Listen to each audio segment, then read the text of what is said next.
Merhaba, hepinize iyi akşamlar dilerim.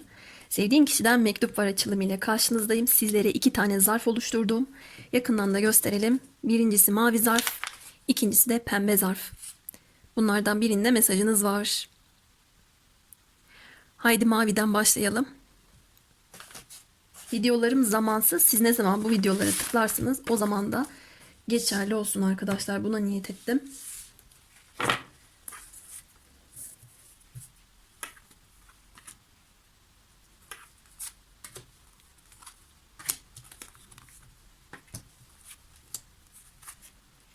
Bu desteden iki tane kart düştüğü için iki tane aldım ben. Ötekinde bir tane olacak. Şimdiden merak ederseniz eğer.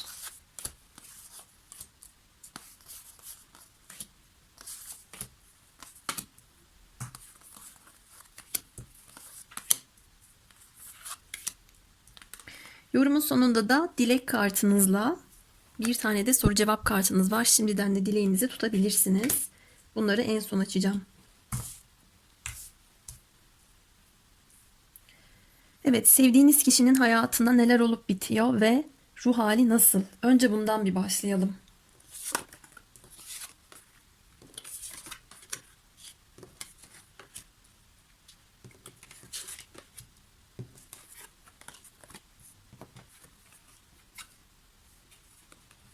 Değişik. Şimdi her ne kadar hayatında iyi bir şeyler olmaya çalışsa da bu kişinin bakış açısı olumluyu görmek yerine biraz daha olmayana odaklanmaktan yana çalışıyor. Ben biraz ruh halini karman çorman hissettiğini gördüm. Bir karışıklık var hayatında. Kendisini karışık, karışmış hissediyor. Kafası karışık, ruh hali karışık, hayatı karışık. Alışkanlıklar içerisinde günlük yaşamını idame ettirmeye çalışırken bir taraftan standartlarını da yükseltmeye çalışıyor. İçinde buna benzer çok güçlü bir istek var. Ama bir o kadar da güçlü yokluk bilinci çalıştırdığını gördüm. Ya hayatın kendisine beklemeye aldığını, askıda tuttuğunu düşünüyor ya da kendisi var olmayan şeyleri sebep olarak göstererek istediği şeyleri bekletiyor ve bu durumdan da hiç mutlu değil. Sorumluluklarına devam ettiğini görüyorum. Her ne işle meşgul ise ona devam ediyor. Fakat şu sıralar biraz kendisini e, tutuklu veya hayatı bakış açısı alt üst olmuş gibi hissettiğini görüyorum. Ben şunu gördüm. Evrenin kendisine şuna benzer bir mesajı var. Senin beklentilerin hayatında olmasını istediğin değişim niye olamıyor biliyor musun? Çünkü içinde çok güçlü bir şekilde fark etmeni istediğin bir şey var. Kendinle ya da düşündüğün durumla ilgili daha iyi bir yol var.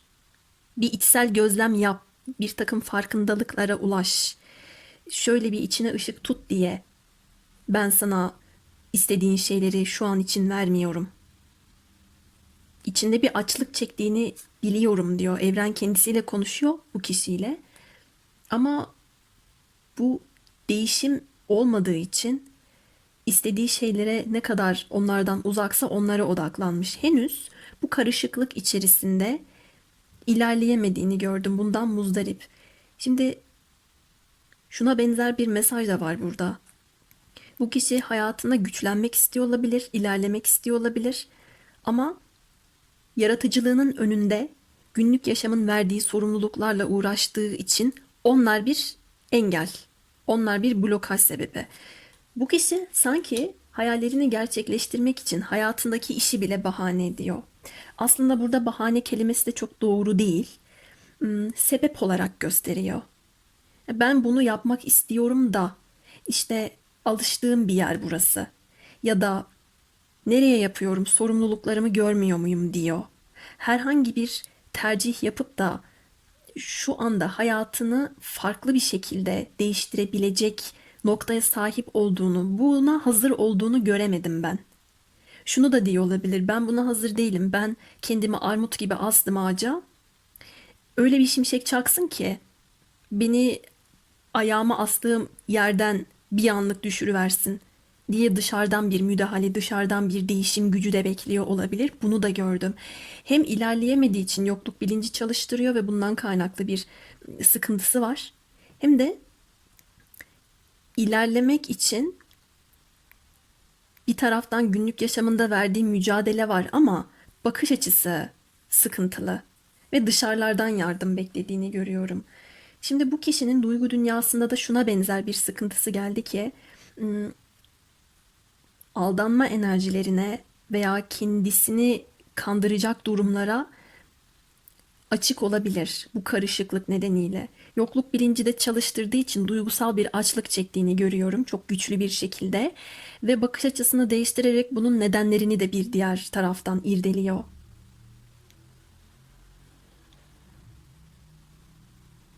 Şuradaki mesaj kartında ona ilerleme etkileşime bağlıdır ve boşlukta var olamaz diyor. Kendisini hissettiği boşluk içerisinde birileriyle etkileşim kurmayı bile istemiyor olabilir. Burada belki aldanacağım, belki hayal kırıklığına uğrayacağım ya da kaybedeceğim korkusundan kaynaklı hareketsizlik enerjisini kendisi de yapıyor olabilir arkadaşlar. Enerjisi bana çok tuhaf geldi. Mesela şöyle düşünün. Bu kişi çok susamıştır. Ama oturduğu yerde susadım ben susadım diye mızmızlanır veya bana niye kimse getirip de su vermiyor der. Kalk al. Ya bunu yapabilecek gücü var gördüğüm kadarıyla ama yok. İhtiyaçlarını ve isteklerini dile getirme veya bunların karşılanması konusunda bakış açısı çok farklı. Bir de ben bu kartta şöyle bir enerji gördüm kombine baktığımda. Zihin karanlık bir odada bilinçaltı onu aşağıya doğru çekiyor. Bedeni günlük yaşamındaki işleri yapmaya devam ediyor. Duygu dünyası, ruh dünyası da boş. Orada his noktasında ben bir boşluk ve açlık görüyorum.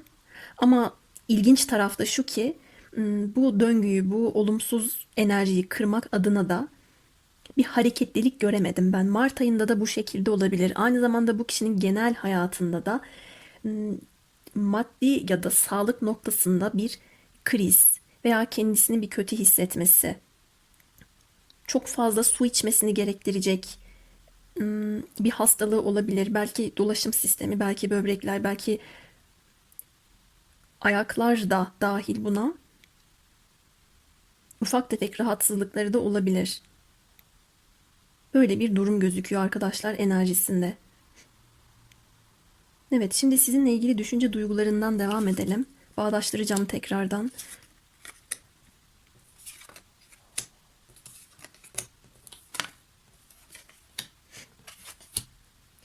Boğa, Başak, Oğlaklar burada mı? Özellikle de dişilleri gelmiş kraliçeler burada. Daha doğrusu kraliçe burada. Bu kişinin düşüncesinde siz çok kendi kendine yetebilen ve varlıklı bir noktadasınız. Ama aranızda gördüğüm kadarıyla iletişim yok veya kısıtlı. Sizi kaybetmek istemiyor. Sizi göremediğini görüyorum. Ya o sizin elinizi kolunuzu bağlamış ya da siz onun elini kolunu bağlamışsınız. Düşüncesinde bir çaresizlik psikolojisi var. Ama ben daha çok şunu algıladım ki eli kolu bağlı olan taraf kendisi. Bu yüzden de ilerleyemiyor. Onun bakış açısına göre siz çok iyi bir konumdasınız. Bu kişiye çok fedakarlık yaptığınızı da düşünüyor. Son derece sabırlı, anlayışlısınız. Ama burada bir takım hayal kırıklıkları yaşanmış. Muhtemelen bu mavi zarf arasında iletişim bozukluğu olan, haberleşmekte zorlanan ya da hiç haberleşemeyen, ayrılmış olan çiftlere daha çok geldi. Bu kişi sizi göremese de beklediğinizi biliyor. Duygu dünyasında sizi kaybetmeyi hiç istemiyor. Bir seyahat, bir mesaj yazma, bir seyahat etme, bir mesaj yazma ya da arama gibi inişli çıkışlı düşüncelere sahip olsa da bunu yine de içimde tutacağım dediğini görüyorum. Bakın burada da bir ikilem var. O ruh halindeki zıtlık buraya da yansımış. Bu kişinin sizi düşündüğünü görüyorum. Hatta takıntılı bir şekilde düşünüyor. İçinde çözemiyor bu mevzuyu. Kafasında büyüttüğü ve ya o bana arkasını döndü gitti, küstü bana deyip çıkış yolu bulamadığı bir mevzu var. Ya da sizin şu anda çok varlıklı olduğunuzu düşündüğü için kendisi size arkasını dönmek durumunda kalmış ama yine de ben çok içte bir yerlerde sizinle ilgili konunun bir beklenti noktasında çalıştığını görüyorum. Hala bir bekleme enerjisinde. Keşke gelse de iletişim konumuzu bir çözsek. Ya da benim elimi kolumu bağlamıştı zamanında. Keşke şöyle bir yeltense. Bir kapıyı bir aralasa dediğini görüyorum. Onun duygu dünyasında hem sizi kaybetmek istemeyişi var, hem de sizin kırmızı çizgilerinizin olduğunun farkında olduğu çıkmış. Esnemeyeceğinizi biliyor. Dolayısıyla siz kendi kendinizi ya da bu kişiyi çok dört dörtlük şekilde tatmin edebilecek yeteneğe sahipken bu kişinin bunu tek başına yapamadığını görüyorum. O yüzden de yokluk bilinci çalıştırıyor. Onun hayatında yoksanız eğer, karışık düşüncelerinde şu da gelmiş bakın. Acaba bir yaratıcılıkla değişik bir şekilde içimde gücü bulduğum bir anda şöyle ona bir mesaj atsam mı? Burada biraz hinlik ya da tilkilik olabilir. Tam hazır hissetmiyorken sizi bir yoklama diyesim geldi. Bir yoklamaya çalışacak olabilir. Ama bunun herhangi bir planı programı yok. Kalp çakrasında henüz daha tam dengeye geldiğini, gelebildiğini göremedim. Oynak bir enerji var burada. Şöyle mi yapsam, böyle mi yapsam diye aynı zamanda oyalanma enerjisi çıkmış. Varsayımlarla ilerlemeye çalışıyor bu kişi. Durduğu yerde her şeyi askıya almış, beklemede. Şöyle yaptığımı varsayalım, ilerlediğimi varsayıyorum. Ya benden artık tamamen beklentiyi kestiyse, ya bana karşı kapı duvar olursa, ya artık beni istemezse de diyor. Bakın burada şöyle bir şey çıkmadı. Buradaki kapı duvar ya da buradaki durum şu değil. Bana çok kızacak, beni mahvedecek, benden intikam alacak, kesinlikle bana sert sözler söyleyecek gibi değil. Sizin kendi halinizde varlıklı, bereketli ve böyle bolluğu bereketi kucaklayan yapınızı bildiği için ya sizi rahatsız etmek istemiyor ya da kendisine gerek duymayacağınızdan yana bir endişesi var bu kişinin. Yokluk bilinci de buradan geliyor. Bunun daha net cevabını bulabilmiş olduğunu göremedim. Ama karışık hissediyor. Bazen sizin enerjinizi alıyor, bazen alamıyor. Onu tercih etmeyeceğinizi de hissediyor. Peki bu kişinin gölge özellikleri, gölge yanları ve korkuları neler? Umutları da olabilir bakalım. Ve arkadaşlar şu anda benim sol kulağım, sağ değil de sol, cozur cozur yanıyor. Kesin kıpkırmızı olmuştur. Bilmiyorum, sol kulak yanması ne demek acaba? Bir anlamı var mı? Birisi bizi çekiştiriyor mu deriz, öyle deriz ya. Ama bu kulağa göre de değişiyor diye biliyorum ben. Yandım ya. Gerçekten yandım yani. Devam ediyorum. Evet. Şimdi bir sizi yoklama enerjisi var bu kişide. Şöyle yapsam mı etsem mi diyor. Acaba kapısına bir gitsem mi diyor. Ama buradaki kapı sizinle yüz yüze görüşme değil de iletişim kapısı arkadaşlar. Henüz o kadar cesur olduğunu göremedim ben. Burada korku, gölge yön ve umut noktasında şunlar çıkmış. Ya bu aşk tek taraflıysa, ya artık onun bana karşı bir ilgisi kalmadıysa, ben o zaman kendimi zaten şu an karışık hissediyorum, bir boşlukta hissediyorum. Kendimle etkileşim kurmakta bile zorlanıyorken o zaman kendimi iyice arafta, hayalet gibi hissederim diyor. Ve size zamanında eğer büyük ya da ufak tefek yalanlar söylediyse, bu yalanlarla ilgili durumlardan dolayı sizin ona tamamen arkanızı döneceğinden yana bir kuşkusu ve korkusu da çıkmış. Öte taraftan kendisine de yalan söylemiş. Şimdi şurada dedim ya bir aldanma korkusu var diye. Kendi kendini de aldattığını görüyorum. Şu da olabilir arkadaşlar. Günlük yaşam içerisinde günlük yaşam temalarına, işte sorumluluklar, sabah uyan, işe git, akşam işten gel, ertesi gün tekrardan aynı döngü, bir sürü iş, plan, proje. Bunlara kendisini o kadar çok kaptırmıştır ki içine ışık tutmayı unutmuştur. Ben ne hissediyorum? Benim içimde daha iyi bir yol var mı? Veya bu konuyu, duygu konularını ne yapacağım, çözmeli miyim? Bir sıkıntı ya da sorun varsa ben bunları hangi yoldan giderek çözümleyebilirim? Bu ve buna benzer soruları kendisine sormamış, ötelemiş. İkinci, üçüncü plana atmış olduğunu da görüyorum. Şimdi bu durumlardan dolayı da daha fazla karışık hissediyor.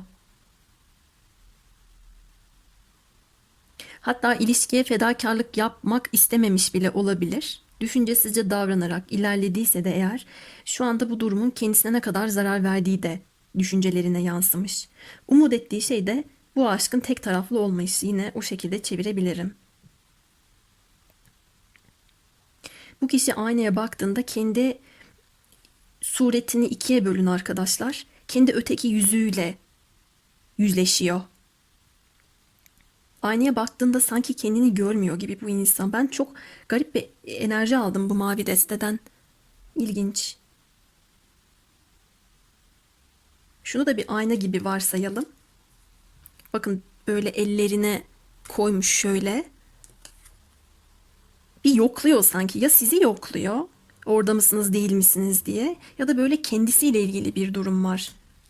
Dedim ya size, beden günlük hayatta, zihin başka bir yerde, duygu dünyası zaten hem çalkantılı hem böyle bomboş gibi. Bu kişi karman çorman hissediyor ve o karışıklığın içerisinde kala kalmış. Eylemlere bakacağım. Bu kişiden size bir adım olur mu?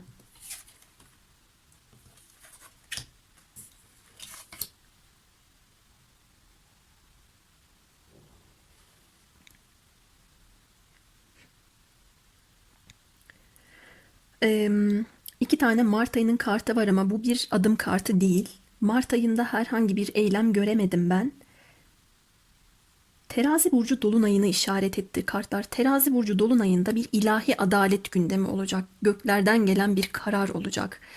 Adım atmak istese de istemese de kendisini bir karar almaya zorlanmış gibi hissedebilir. Hala sol kulağım yanıyor. İnanılır gibi değil. Bu birinci mektup bitsin de bir gidip de kendime aynada bakayım ya. Şöyle bir elime yüzüme su çarpayım. Şey yaptım iyice. Yandım. Buradaki kişi de yanıyor bakın. İlahi adalet bu kişiyi yakacak gibi, ateşler içinde kalacak olabilir. Yakın zamanda ben bir eylem göremedim. Ama ektiğini biçeceğini biliyor bir şekilde. Sizinle düelloya girmek de istemese de, bakın burada bir kararsızlık çıkmazı var ve aynı zamanda e, kimin kararı gerçek olacak ya da kimin kararı gerçekleşecek, buna sen ya da ben karar veremeyeceğiz gibi duruyor. İlahi adalet karar verecek diyor. Burada eğer hatalı taraf kimse, bu kişinin cefa çekeceğini görüyorum. Çok seven ve fedakarlık yapan taraf kimse de bu kişinin ödüllendirileceğini ya da haklı çıkacağını ya da bir şekilde emeklerinin karşılığını alacağını söyleyebilirim. Bu arada şu da gelmiş ki bu mavi zarfta. Bu açılımı dinleyen dişil arkadaşlarımın spiritüel yetenekleri olabilir. Bu kişi sizin hislerinizin kuvvetli olduğunu veya buna benzer çalışmalar yaptığınızı da biliyor. Böyle bir durumu da çıktı. Ve hayatındaki doğru kadın olduğunuzu da hissettiğini söyleyebilirim. Bu yüzden kaybetmek istemiyor zaten. Genel anlamda benim mavi zarf için söyleyeceklerim bu kadar. Hadi şimdi dileklerinize geçelim.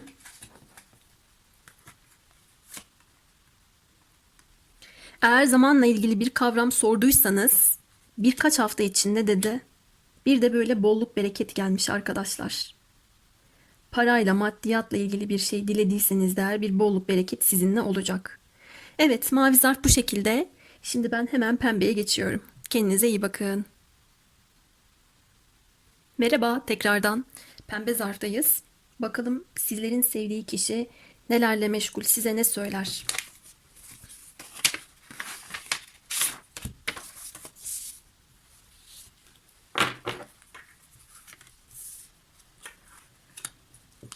Bu kısım onun hayatında neler olup bittiği ve ruh halini anlatacak.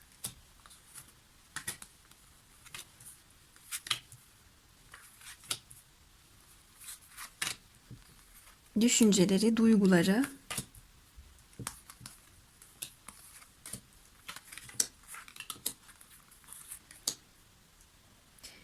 Eylemleri, korkuları, umutları, gölge yönü ve yorumun sonunda, ay bir tıkandım burada. Konuşamadım niyeyse. Yorumun sonunda soru cevap ve dilek kartınız var. Şimdiden de sorabilirsiniz. Bunları en son açacağım. Ve dedim kaldım. Bazen olur ya, kal gelir, öyle oldum.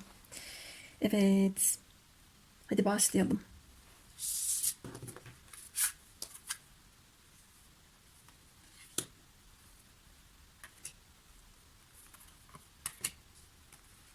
Ne değişik gelmiş ve yeşil teması ve mavi teması çok fazla.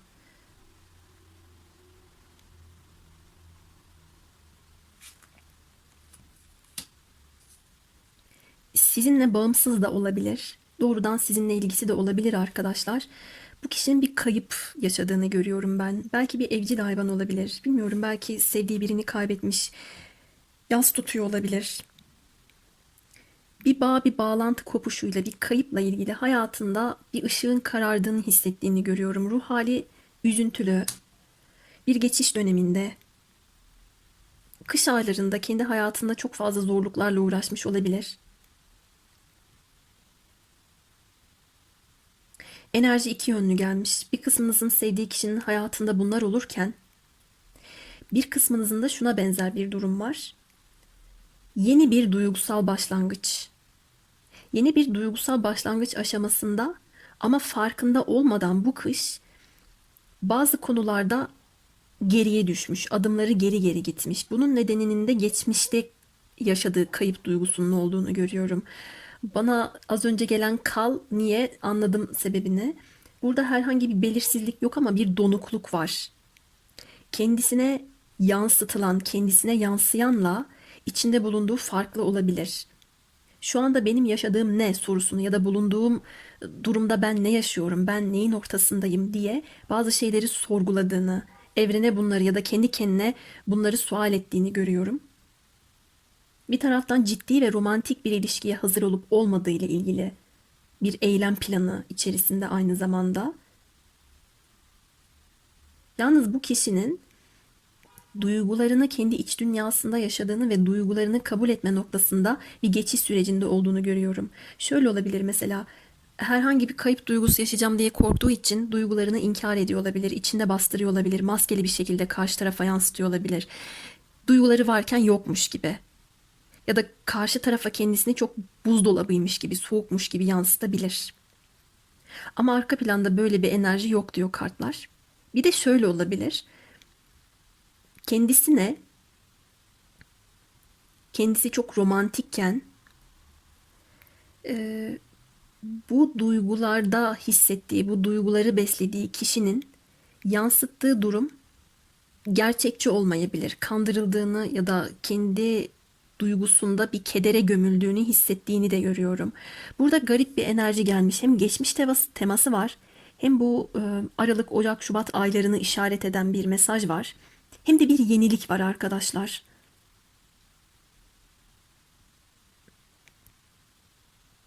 Hepiniz için geçerli olmayacaktır ama bir kısmınızın sevdiği kişinin hayatında doğrudan adaletle, hukukla, mahkemeyle ilgili bir gündemde olabilir. Kış boyunca böyle bir enerji içerisinde ya da böyle bir durum içerisinde olduğunu görüyorum. Bunlar olurken maskenin öteki tarafına, arkasına bakmaya çalıştığı da çıkmış. Ben bunu şöyle gördüm. Bakın, burada ikinizin enerjisi bile olabilir. Bilmiyorum, hiç üçüncü kişilerle ilgili bir durumunuz var mı? Burada üçüncü kişi kartı yok ama şunu görüyorum. Bir taraf yeni bir yere gidiyor, diğer taraf üzülüyor. Bir taraf hayatında bir döngüyü kapatıyor, sonlandırıyor.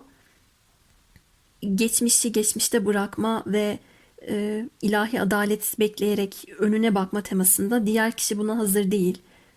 Kayıp duygusu, yas duygusuyla sarılı vermiş ve duygusal destek bekliyor gibi de geldi. Şimdi eğer bu kişi tarafından siz uzunca zamandır dondurulduysanız, geçtiğimiz yılın kışı bile olabilir, hiç fark etmez.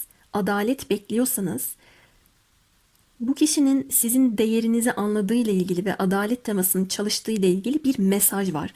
Adalet deyince de aklıma Terazi burcunun kartı geldi. Belki Terazi burcundaki dolunay da olabilir. Mavi zarfın en sonki kartı da zaman olarak ona işaret etmişti ama burada zaman olarak değil, eylem zamanı olarak değil, genel anlamda bir durum söz konusu. Ekme biçme, alma verme dengesi, özveri, fedakarlık noktasıyla bunun tam tersi gibi durum ön planda. Burada ben bunu gördüm baktığım zaman. Değişik. Sizinle ilgili düşünce ve duygularından devam edelim. Burayla tekrardan bağdaştıracağım. Ama bir karanlık da var.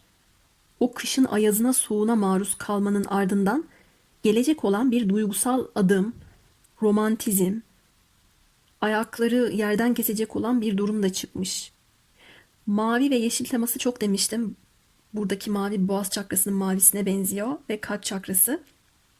Duyguları ifade etmeden ışığı göremeyecek ya da o donukluk, o karla kaplı durumun altına erişilmeyecek gibi de duruyor. Maskenin arkasına erişilebilmesinin çözümü konuşmak, etkileşimde bulunmak.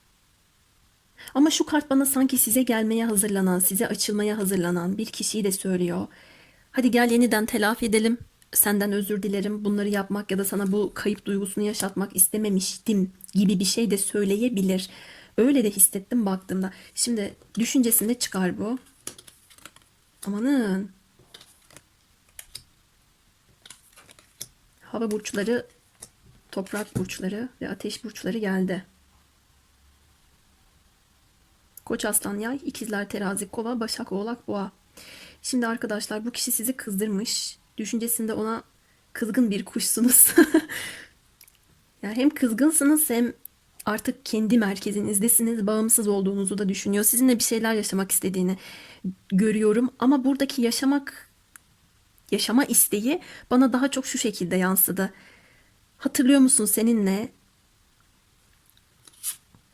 piknik yapmıştık. Şöyle güzel bir romantizm yaşamıştık. Ben sana orada bunu söylemiştim. Ya da ben sana orada sunmak istediğim şeyleri sunmuştum gibi.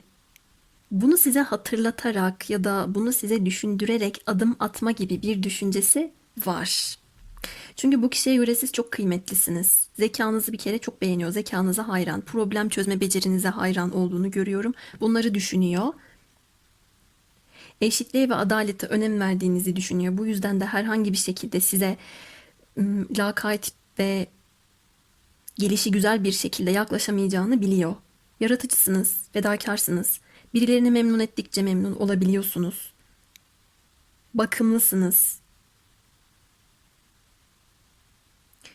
Buradaki kişi çoğunuza evlilik teklifi ya da ilişki çıkma teklifinde de bulunabilir. Buna da hazırlandığı çıkmış. Ama kış boyunca bu isteğini bekletmiş. Duygularını geri planda tutmuş. Ya da bu donmuş gölün en aşağısına ittirmeye çalışmış da diyebilirim. Yerinde olur yani. Burada hiç yaşanmamışlık çıkmıyor bu arada. Bir şeyler yaşamışsınız muhtemelen. Üçüncü kişi durumları varsa arkadaşlar, yineliyorum bunu. Bu kişinin her iki durumu da kaybetmek istemeyeceğini görüyorum. O anlamda çok yoğun bir kararlılığı yok. Dişil olan tarafın kararlılığı çıkmış. Onun da hava burçlarından olduğu geliyor. Gelelim duygu dünyasına. Duygu dünyasında sen benim kaderimsin, sen benim en büyük kısmetimsin, hayat tarafından bana sunulmuş en büyük şanssın. Seni fiziksel olarak da çok beğeniyorum dediğini görüyorum bu kişinin. Bir kere uzun zamandır bir gizemli noktadaysanız, kendi halinizdeyseniz ona çok fazla çekiliyor, çekim hissediyor. Kader yolunuzun bir olduğunu hissettiğini gördüm. Size çok büyük acılar yaşattıysa, bir şekilde ihanet ettiyse, burada ışığı kararan siz de olabilirsiniz. Bunu doğrudan size yaptıysa çok ciddi bir niyetle gelme gibi bir şeyi çıkmış, planı çıkmış. Yüzük bile olabilir yani bir kısmınıza. O kadar da net vermiş tarot kartları. Ve bana diyor ki sanki ben sorumluluk alabilecek güçte olduğumu şu an hissediyorum. Belki önceden hissetmiyordu. Kararlı ve kendinden emin. Cömert de bir yapıya sahip. Bu kişi aynı zamanda karakter olarak da şöyle. Ben neyi istediğimi ya da neyi istemediğimi çok iyi biliyorum diyor. Ama bu neden sonra olmuş biliyor musunuz? Ya bir ilahi adaletle karşılaşmış, bir takım kayıplar yaşamış da ondan sonra fark etmiş. Ya da sizi kaybettikten sonra gerçekleri anlamış. Kendi duygularını anlaması için bir şeyler kaybetmesi gerekiyormuş. Bu kişinin korkularına bakalım. Korkuları, şurada da bir su teması var. Şurada da bir ayın altından yansıyan su var. Sizin duygularınızdan emin değil. Şüpheleri çıkmış. O size değer verdiği kadar siz de ona veriyor musunuz o değeri ya da verecek misiniz? O size ciddi bir teklifle geldikten sonra bunu kabul eder misiniz? Hatta bakın bir affetme de geliyor. Onu affeder misiniz? Gördüğüm kadarıyla bu kişi kendisini affetme yoluna gidiyor. Hatta bu yolu bitirmiş bile olanlar olabilir. Şu anda bir ciddiyetle gelme durumu var. Yalnız kaldığında sanki şarkılar dinliyor, size şiir yazıyor, şiir de dinliyor olabilir. Buna benzer sanatsal yetenekleri varsa bunları açığa çıkardığını da görüyorum. Şu gölün altına ittiği, bu göl donana kadar beklediği, bu göl dolunduktan sonra bile hala o dipte, zeminde donarak bekleyen konular yavaş yavaş yüzeye çıkmaya başlayacak gibi duruyor. Gözlerini kapatmış, sizi düşünüyor. Varsa içinde herhangi bir soru işareti, şüphe, bunlardan uzaklaşma umudu da var. Peki, eylemlerine gelelim. Bu kişiden adım olur mu?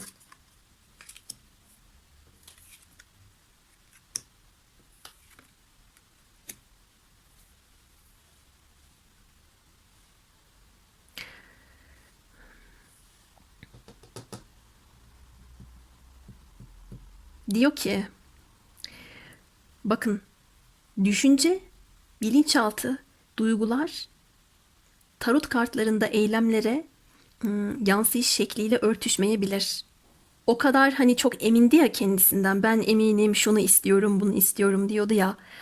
İlk aşamada adımlarında bu eminliği size yansıtmaktan kaçınacağını gördüm. Biraz arkadan dolanma, biraz şuradaki enerjisinde olduğu gibi duygularını geri planda tutarak asıl gerçek şeyi size yansıtmak istememe durumu var. Kendi duygularından ya da gerçeklerden kaçmak gibi bir eğiliminin olduğunu görüyorum. Bunun nedeni ne biliyor musunuz arkadaşlar?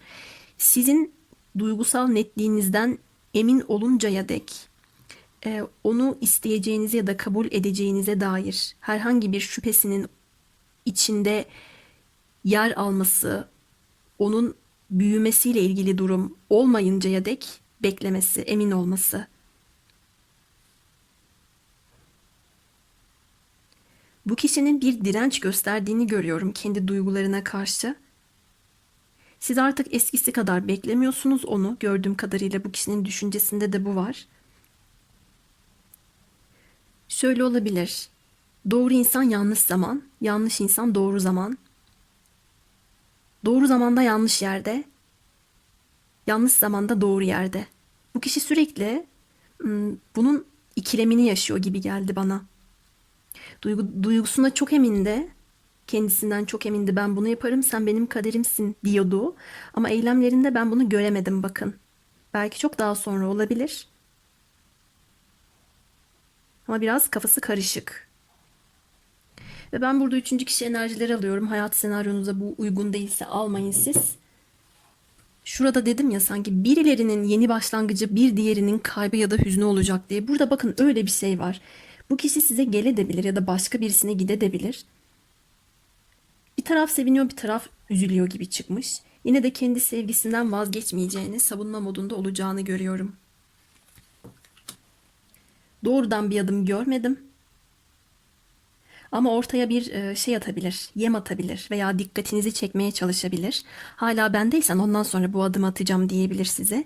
Sizden herhangi bir tepki çıkmadığında da inatçı ve bir tarafı geçmişten kaçmak isteyen, diğer bir tarafı gerçeklerle yüzleşmek istemese de o tarafa doğru giden halini alacak.